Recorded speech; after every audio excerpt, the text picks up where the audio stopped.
Buenas tardes a todos. Empezamos entonces la actualización de COVID-19 en nuestro país.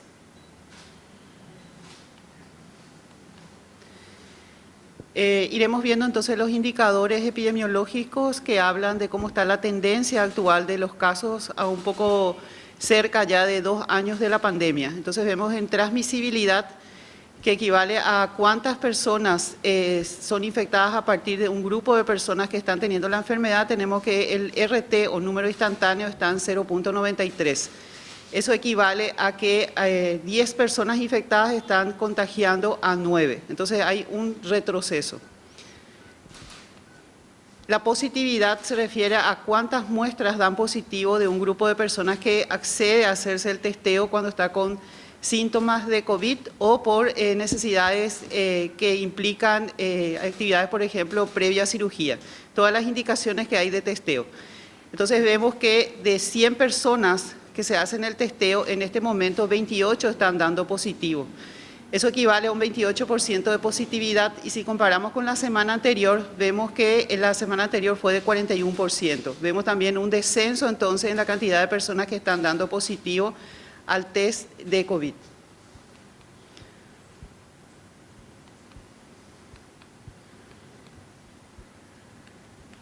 No avanza mi...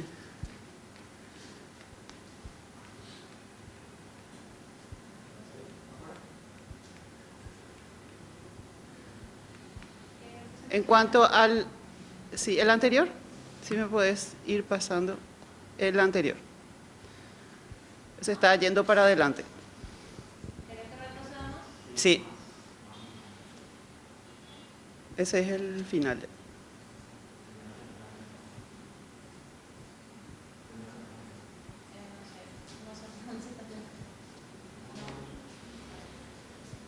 Un momento, vamos a ajustar algunos detalles para poder avanzar.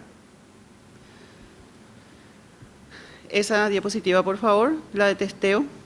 Perfecto. Entonces ahí vemos en lo que fue la evolución del número de testeos o el número de pruebas que se realizaron. En este momento el total de muestras procesadas en la semana 6 es de un poco más de 9.000 muestras. Lo que estamos viendo también que hay una disminución en cuanto a muestras de laboratorio. Siguiente. Y esta es la evolución de la pandemia, la curva epidémica desde el inicio de la pandemia hasta la semana 6 del 2022 que cerró el sábado. Entonces vemos que el mayor número de casos registrados en todo lo que va de la pandemia se registra entre enero y febrero de 2022. Un aumento de casos durante 5 semanas, un número máximo de casos en la semana 4, que fue más de 37.000 casos confirmados, y en las 2 últimas semanas un descenso del orden de 8% entre la semana 4 y 5 y del orden del 49% entre la semana 5 y la 6. La siguiente. En cuanto al nivel de transmisión comunitaria, que se mide por cada 100.000 habitantes, cuántas personas están dando positivo en los últimos 15 días, vemos que a nivel distrital, que es el nivel de división política, digamos, menor a lo que es departamento, vemos que el 97% del total de distritos, que son 259 en nuestro país, están registrando casos positivos en los últimos 14 días. Y lo que representa a nivel 3 y 4, que es nivel alto de transmisión comunitaria, y 4, que es muy alto, tenemos un 88% que están en esta situación. Siguiente. En cuanto a los indicadores de gravedad, tenemos los hospitalizados. Este es un análisis que se hizo desde la semana 1 del 2021 hasta la semana 6 de la semana 51 del 2021 hasta la semana 6 de 2022, equivale a las 8 últimas semanas, y vemos que cómo es la ocupación de camas con respecto a sala y terapia intensiva. El 11% del total de hospitalizados en estas 8 últimas semanas requirió terapia intensiva. Y la distribución ven en el cuadro de al lado según grupos de edad. Entonces tenemos que la última columna representa a las personas adultos mayores de 65 años y más, que representa el 46% del total de personas internadas en terapia intensiva. Y lo que corresponde al grupo pediátrico corresponde al 8%. El promedio de días de estancia o promedio en que una persona se encuentra internada en terapia intensiva es de 12 días en este tiempo evaluado. Con respecto a sala común, el promedio de días es menor, es de 7 días. Siguiente. La evolución de lo que es la necesidad de camas tanto en sala común como en terapia intensiva durante 11 días que vemos cómo fue evolucionando. Tenemos que el promedio de ocupación de camas por pacientes con COVID es de más de 1000 y vemos un descenso en los 2 últimos días evaluados y siendo un poquitito más de 900 las camas ocupadas por pacientes con COVID-19 confirmados. Entonces vemos entre el primer día evaluado de este recuento de días, que va desde el 5 al 15 de febrero, hay una disminución de 19% en lo que corresponde a salas comunes y un 11% de disminución en lo que es ocupación de camas por terapia intensiva. Siguiente.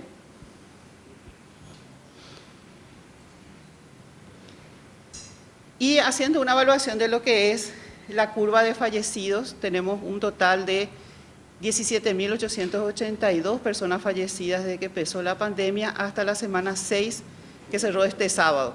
Entonces vemos que el mayor número de personas fallecidas se dio en el pico de Gamma con un máximo de 877 personas fallecidas en la semana 22 y actualmente en lo que corresponde con la introducción de la variante Omicron, vemos que en enero y en febrero el aumento de casos se dio entre la semana 2, 3 y 4. Entre la semana 2 y 3 un aumento del doble y entre la semana 3 y 4 un aumento de 1.5 veces. Y posteriormente, en la semana 5 y 6 empieza a verse un descenso. Esto es según fecha de defunción. Y el descenso se da en el orden de 32% entre las semanas 5 y 6. Si comparamos el pico máximo que tuvimos de fallecidos, como habíamos mencionado, fue de más de 800 fallecidos en la semana 22 del 2021, y el pico de fallecidos, que es un poco más de 300 en la semana 4 de lo que es 2022, vemos que se ve una disminución de 2,6 veces en lo que es el registro. Siguiente. Recordar también que, como hacemos habitualmente, en esta semana sacaremos algunos datos retrospectivos en el sentido de la búsqueda activa que se hace de la documentación de las personas fallecidas, como para poder hacer los cierres correspondientes. En esta gráfica lo que se ve es una evaluación del transcurso de un mes, desde la semana 3 hasta la semana 6 de 2022, en cuanto a las características de sexo y edad. Vemos que la mayoría de las personas fallecidas en este tiempo evaluado es del sexo masculino, en un 55% de los casos. Y en cuanto a grupos de edad, de un total de 1.040 fallecidos en este tiempo, el 82% corresponde a personas que están en el grupo de edad de 60 y más años. Y si tenemos en cuenta solamente el grupo de más de 80, el porcentaje es de 40%. Entonces, en esta ola de Omicron y evaluando el último mes, 4 semanas, tenemos que el mayor número de fallecidos se da en esta franja etaria. Recordar que es importante que esta franja etaria, sobre todo los mayores de 60, cumplan con la tercera dosis de la vacunación para una mayor protección. Siguiente. Y haciendo una actualización de lo que es los fallecidos en la edad pediátrica, vemos que hay un total acumulado desde que empezó la pandemia hasta la semana 6 de 57 niños fallecidos. El mayor número de casos se dio en el 2021, que fue durante el pico de Gamma, con 40 fallecidos. Entre octubre y noviembre, como ven ahí en las columnas, no se registraron casos fallecidos en niños. Y de ahí la importancia de que cuando hay un nivel de transmisión bajo, los niños son menos afectados y también se ven menos fallecidos en este grupo.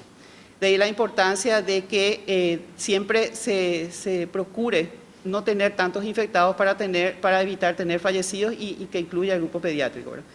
Durante el año 2022 se vio un aumento de casos con respecto a noviembre y diciembre, en que se registraron 12 niños fallecidos. Siguiente. Y algunas características con respecto a estos niños. Este es el acumulado desde el que empezó la pandemia hasta la semana 6. Vemos que el 33% de los casos pertenecen a la edad entre 15 y 19 años, que es el grupo de adolescentes, que es donde se registra también el mayor número de infectados. Y en el cuadro de al lado ven la característica con respecto a comorbilidades. De estos niños, el 93% de los fallecidos en edad pediátrica presentan comorbilidades. En el grupo de pediatría también se ve el peso de lo que representan las enfermedades crónicas, las comorbilidades en el sentido de que puedan representar una mayor gravedad. Por eso se recuerda también la importancia de la vacunación en el grupo pediátrico, justamente a estos niños que están teniendo estas comorbilidades para una mejor protección. Las enfermedades o comorbilidades más reportadas en este grupo de fallecidos en la edad pediátrica son enfermedad neurológica, desnutrición y cardiopatía. Siguiente. Una actualización también de lo que representa la vigilancia de las fronteras o de los puntos de entrada, que siempre es interesante hacerlo cuando hay, por supuesto, una situación como pandemia. Vemos que entre el 1 de enero y el 14 de febrero, o sea, en el transcurso de un mes y medio, han ingresado al país 152.087 personas, tanto por vía terrestre como aérea, siendo predominante la vía terrestre en un 70%. Y en esta vía terrestre, los puntos donde ingresan más son el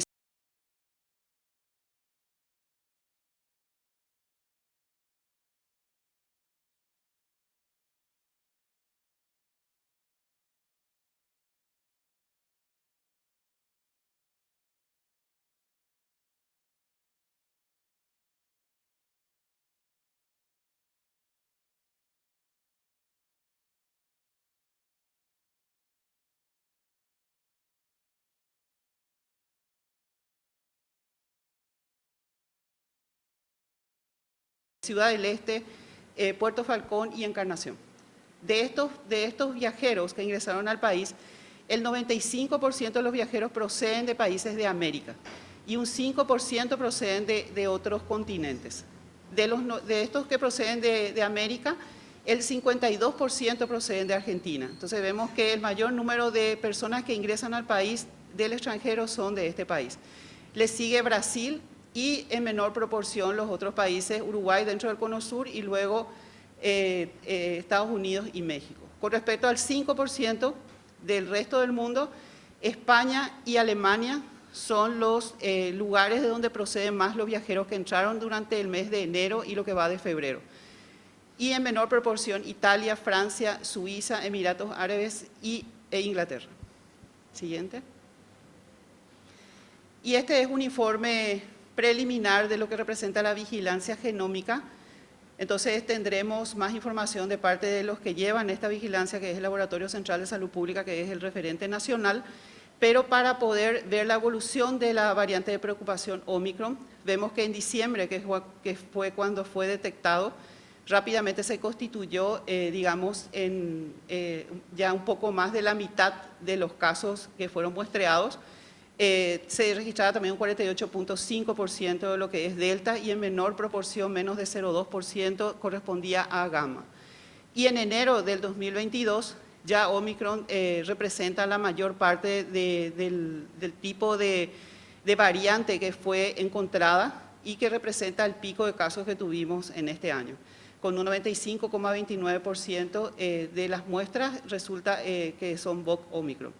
Y en febrero de 2022, que es un dato muy parcial porque todavía no termina el mes y faltan analizar las muestras, el 99,31% de las muestras analizadas representan a VOC Omicron. En cuanto al sublinaje que se está encontrando en el proceso de secuenciación, el sublinaje encontrado es BA.1, que es el predominante de América y también a nivel mundial. De mi parte es todo.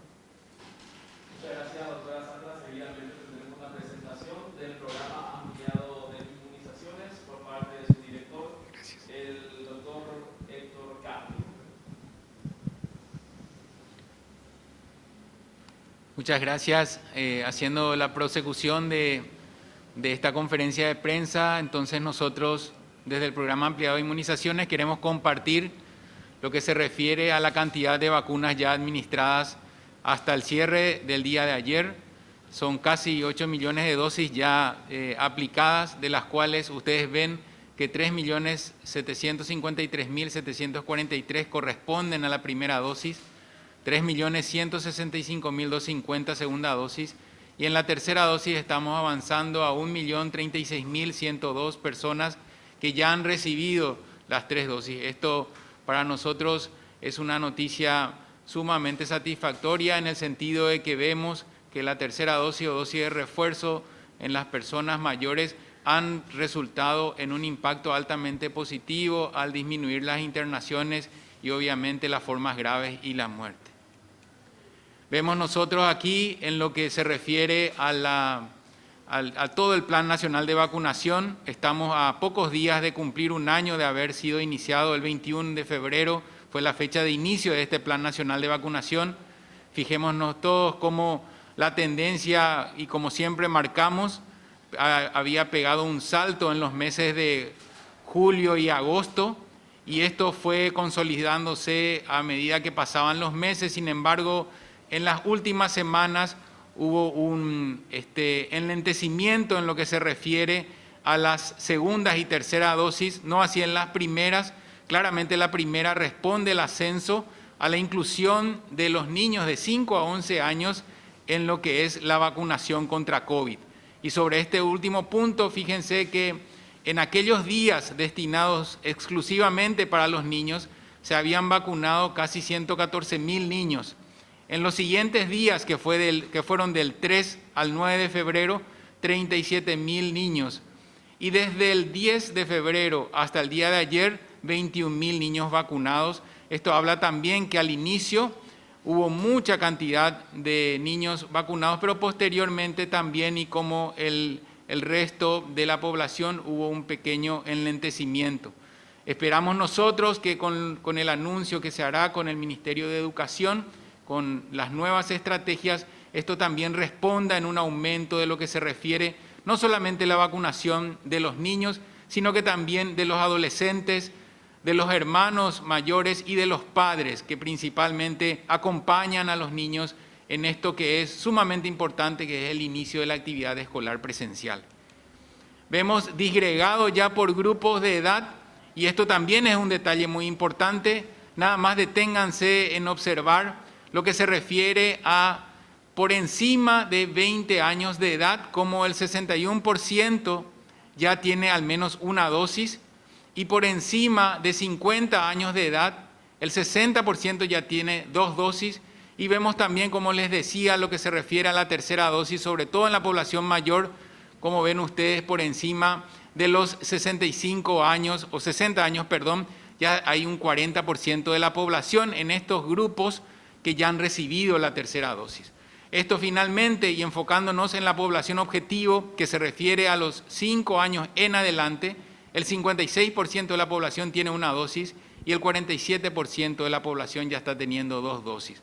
Por eso es que es importante también disgregar por grupos de edad para que se entienda el impacto altamente positivo, sobre todo en los grupos de adultos mayores, una vez pasado o revisado lo que se refirió al inicio del aumento de contagio y también lo que conllevaba al aumento de internación y fallecimiento.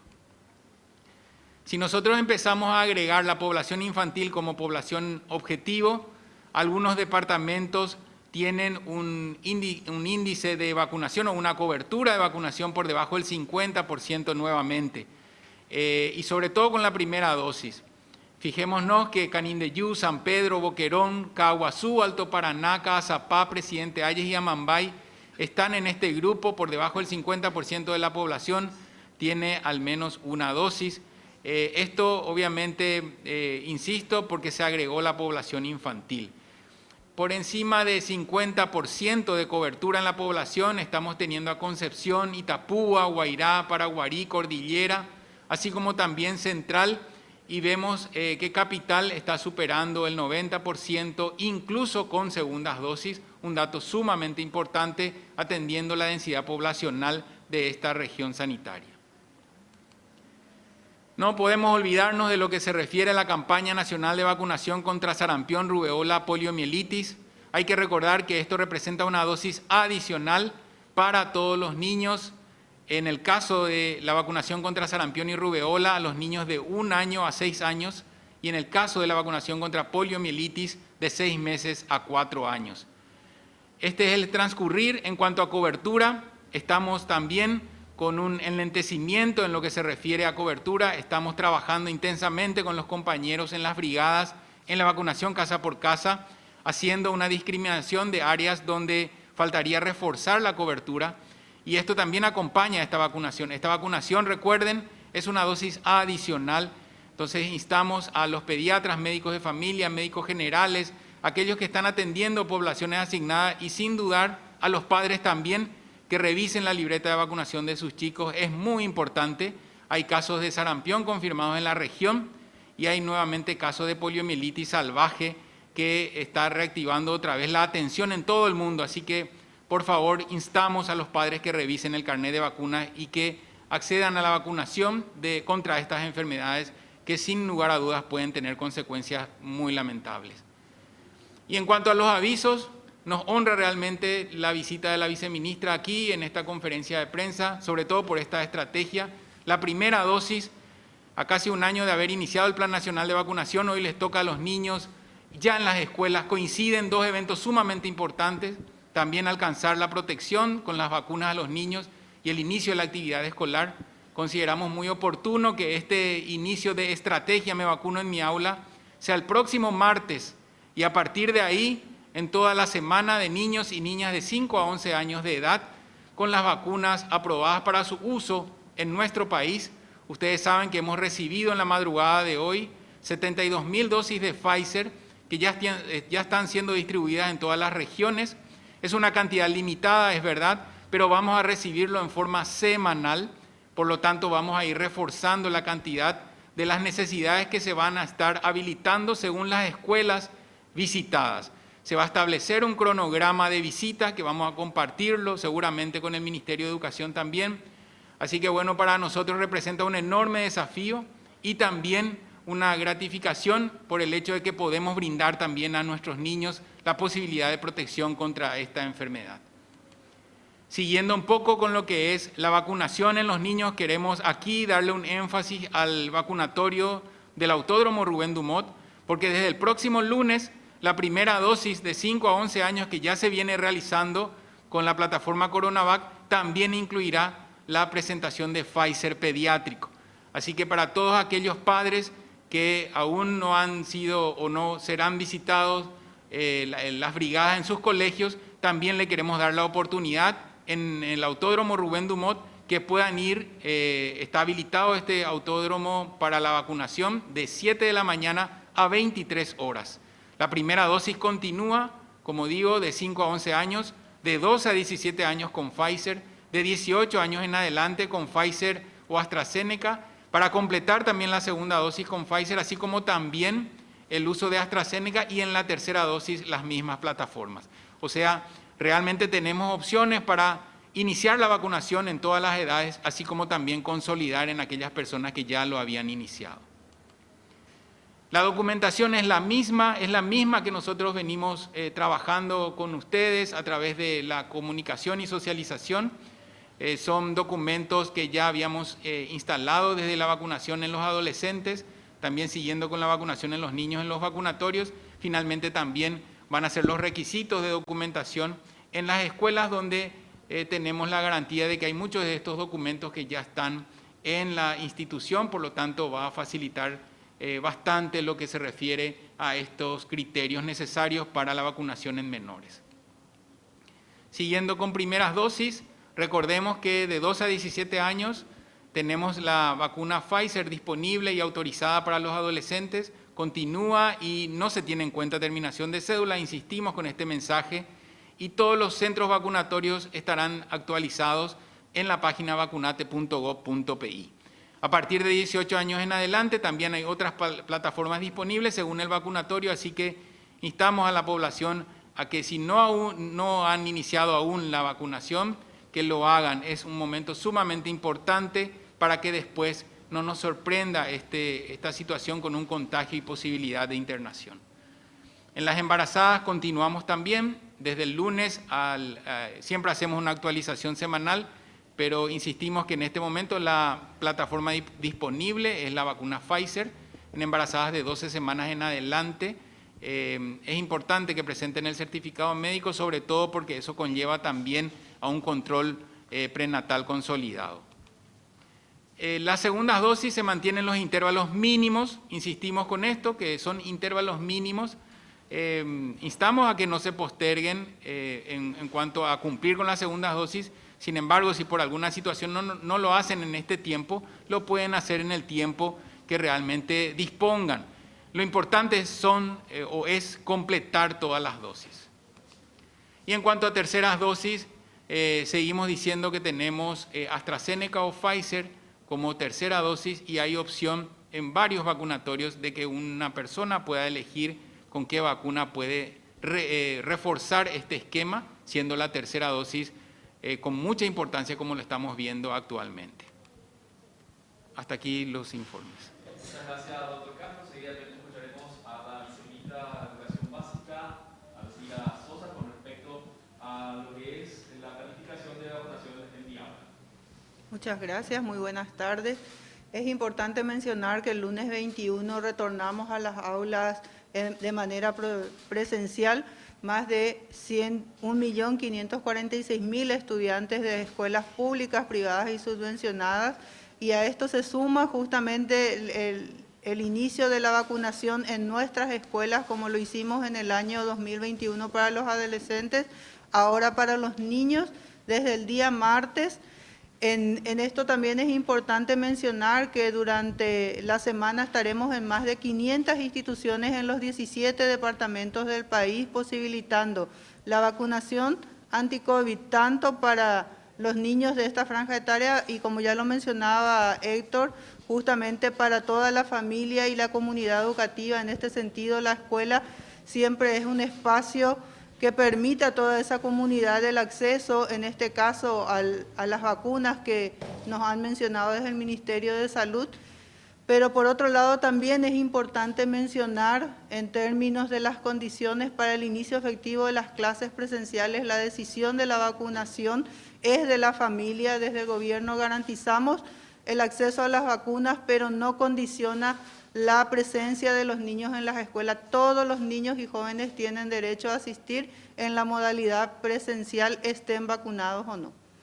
Por otro lado, también es importante mencionar que en el marco de todo este proceso, la aplicación del protocolo de retorno seguro, que ya es una experiencia capitalizada del año 2021, en donde más del 70% de la matrícula estuvo terminando el año en modalidad presencial y no hemos tenido casos de contagios masivos en las instituciones, un hecho muy importante que hoy nos posibilita retornar a las escuelas en una modalidad 100% presencial, manteniendo por supuesto el protocolo, el distanciamiento que ahora ha disminuido a 91 centímetros entre los estudiantes y por supuesto el uso de mascarillas, el lavado de manos y todo aquello que tiene que ver con las normativas que en las instituciones educativas ya la han experimentado y aplicado con mucho éxito en el año 2021.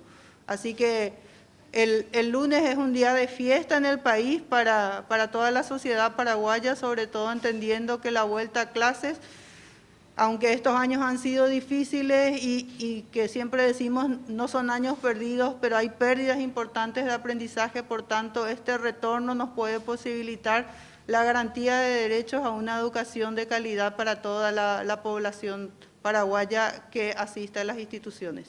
Muchas gracias. Muchas gracias, señora viceministra. Seguidamente iniciamos la ronda de consultas por parte de los medios de comunicación. La primera consulta del diario Última Hora. ¿Cuántas embarazadas han fallecido hasta el momento? En lo que va de la pandemia, tenemos un acumulado de 92 muertes maternas. La siguiente consulta con respecto al mismo tema. ¿La variante Omicron aumentó la afectación y muertes entre las embarazadas? No, la mayor cantidad de personas que estaban, o sea, de mujeres que estaban cursando un embarazo se vio durante toda la pandemia, ¿verdad? Pero sobre todo en el año 2021 con la variante Gamma. Lo que respecta a la planificación en las escuelas, ¿cómo va a ser la solicitud de los documentos, la recepción del acompañamiento por parte de instituciones al margen de lo que es Educación y Ciencias y el Ministerio de Salud? como la Defensoría y demás? Bueno, es muy importante ese punto. Recordemos que, como bien dijo la viceministra, el lunes es una fiesta para todo el país porque es el inicio de la actividad escolar presencial y eso también va a ser una oportunidad para que esta información que solicita la pregunta o la consulta sea claro para todos los padres. Instamos siempre que lleven la documentación pertinente, la que siempre compartimos, que se refiere a los documentos de identidad del padre, la madre y del hijo, y en ese caso la afiliación. También hay un respaldo en las instituciones educativas donde acudiremos, donde hay esa documentación también disponible. O sea, esto facilita mucho a diferencia de lo que ocurría en los vacunatorios. En ese sentido, no sé si la viceministra quiere hacer alguna aclaración en cuanto a la documentación. No, así como mencionabas, toda la escuela tiene los documentos correspondientes a los estudiantes, por tanto, en caso de que alguno de los padres no cuenten con ello, vamos a estar dando el soporte e incluso para los casos que aún no los han inscrito, también en la escuela vamos a tener esa posibilidad de disponibilizar para que los puedan inscribir y a partir de eso puedan aplicarse la vacuna con el cumplimiento de las condiciones que se han mencionado. ¿Los padres podrán elegir qué plataforma recibirán sus hijos? Bueno, sí, definitivamente nosotros vamos agregando con las dosis que estamos recibiendo a lo que ya estaba disponible. Esto es o representa, ustedes saben, que hasta la fecha de hoy estuvimos vacunando solamente con CoronaVac, con la llegada de Pfizer va engrosando esto, así que la disponibilidad también en varias regiones es de la misma manera. Solamente una salvedad, son 72.000 dosis distribuidas según densidad poblacional proporcional a todas las regiones, por lo tanto cada semana vamos a ir agregando la cantidad necesaria. Eso implica que en algunas situaciones puede que no tengamos la disponibilidad de una de ellas, pero que se va a ir agregando a medida que estemos recibiendo. ¿Para cuándo la aplicación de la vacuna de Taiwán recientemente autorizada para su uso? En este momento nosotros tenemos aproximadamente 250.000 dosis distribuidas en las regiones para los mayores de 12 años en adelante. Tenemos aproximadamente 900.000 dosis almacenadas, ya sea en ultra freezer o en condiciones diferentes en otras plataformas, me refiero a las vacunas. Por lo tanto, en este momento nuestro mayor compromiso es llegar a la población con la cantidad de dosis que estamos teniendo. Ese es el interés actual y nosotros siempre tenemos que, obviamente, responder a la disponibilidad con la que tenemos en nuestros almacenes, ya sea nacional o regional, y sin lugar a dudas en los vacunatorios. Por lo tanto, ahora seguimos con el mismo esquema. Está aclarando que ninguna de esas son las vacunas de Taiwán. Exactamente. Nosotros tenemos, como ustedes saben, las dosis que estamos administrando corresponden a las vacunas que ya veníamos anunciando, como principalmente son Pfizer, AstraZeneca, así como también el resto de las vacunas que los conocen. El descenso de los casos de COVID por tercera semana implica que ya se puede decir que la tendencia es a la baja. ¿Cuán cerca estamos de que la pandemia se acabe? En realidad son 2 semanas de descenso, no son 3. Entonces vemos que el pico máximo fue con la semana 4 y en la semana 5 se vio un descenso con respecto al anterior de un 8% y entre las 5 y las 6 es un descenso importante, pero siguen siendo 2 semanas de descenso. Entonces, la tendencia, como para poder decir que no haya una fluctuación, tenemos que ver durante 3 semanas y también disminuir el nivel de transmisión que aclaramos que era de un 80% prácticamente de los distritos que se encuentran en nivel 3 y 4 de transmisión comunitaria. Se tiene que ver varios indicadores epidemiológicos en descenso como para poder hablar de que están descendiendo los casos, no solamente el número de casos confirmados. Y otro indicador importante es el número de fallecidos, ¿verdad? Entonces, la proyección, digamos, es la de un descenso de casos si es que no hay otra amenaza, como puede ser otra variante. Siempre hay que tener en cuenta que la tendencia está supeditada a eso y también a un avance en la vacunación. Y lo que se puede decir es que va a haber un descenso de casos, es como está proyectado. Pero no corresponde hablar desde un país dentro de una comunidad de naciones de un fin de la pandemia, porque eso tiene que ser por el organismo que es rector, que había indicado que empezaba, que es la Organización Mundial de la Salud. Siguiente consulta de vuelta para el doctor Castro con respecto al tema de vencimientos de vacuna. ¿Cuántas vacunas por vencer hay para este fin de mes y de qué plataformas son? Bueno, las que tenemos nosotros con una fecha de caducidad el 28 de febrero son las del componente 2 de la plataforma Sputnik. Se está estableciendo ya desde hace 2 semanas la estrategia de conocer quiénes son las personas que aún no pudieron recibir el componente 2. Vemos con mucho éxito que a través del llamado, la comunicación con estas personas se están acercando. La cantidad que ahora queda en este tiempo del componente 2 es alrededor de 35.000 dosis. Se está haciendo un enorme trabajo para la intensificación. Recuerden que se llega hasta estas personas a través de estos medios, con los teléfonos que han dejado en la inscripción y también con el conocimiento que se tiene de la población asignada en algunas regiones que conoce la ubicación de estas personas. Así que aprovecho también para alentar a los compañeros a seguir con esta estrategia que está resultando exitosa hasta el momento. La consulta para la viceministra, ¿qué pasará con los niños cuyos padres no quieran vacunar a sus hijos? Nosotros en las instituciones educativas también tenemos ya la experiencia capitalizada en términos de la atención en modalidades de educación a distancia. Entonces, conforme se acercaron a confirmar la matriculación o a matricularlos en el caso del sector privado subvencionado, cada institución educativa va a tener un plan de atención si las condiciones están dadas. Y en caso de que no estén dadas, estaríamos viendo en qué instituciones habría posibilidad de matricularlos. Otro asunto que sí se exigirá es el cumplimiento estricto de las medidas para garantizar la seguridad de los niños en las aulas, afirma la agencia EFE. Se evitarán los salones muy llenos, se garantizará agua para el lavado de manos. Asimismo, justamente esta definición de la distancia entre los estudiantes de 91 centímetros permitirá la cantidad correspondiente en aula y en los casos que superen la cantidad que el aula puede recibir por el espacio que tiene disponible, se organizan grupos burbuja, asistiendo la semana 1 un grupo y rotando en las semanas sucesivamente y realizando actividades a distancia en dicha modalidad. También es importante ahí mencionar que otros espacios de la escuela, el comedor, el taller, los laboratorios e incluso otros espacios deportivos que tienen las instituciones son acondicionados para el desarrollo de las actividades escolares, entonces no únicamente el aula, en atención a la cantidad de estudiantes que pudiera tener cada institución. La vacunación se hará en los 3 turnos, mañana, tarde y noche. En un principio vamos a hacer turno mañana y turno tarde, es lo que estamos trabajando con todas las regiones en relación a la distribución de las vacunas y también la distribución de lo que se refiere a las brigadas.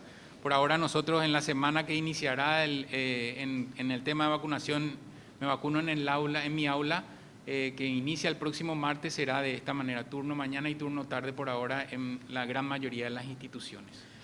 ¿Se observan reacciones adversas en los niños de 5 a 11 años ya vacunados? Lo que nosotros tenemos es una vigilancia, la verdad, muy prolija en el sentido de que las notificaciones están ocurriendo desde los servicios. Cuando aparece alguna reacción relacionada cronológicamente con las vacunas, posteriormente se hace una notificación de la cantidad de niños vacunados que está por encima de 167.000.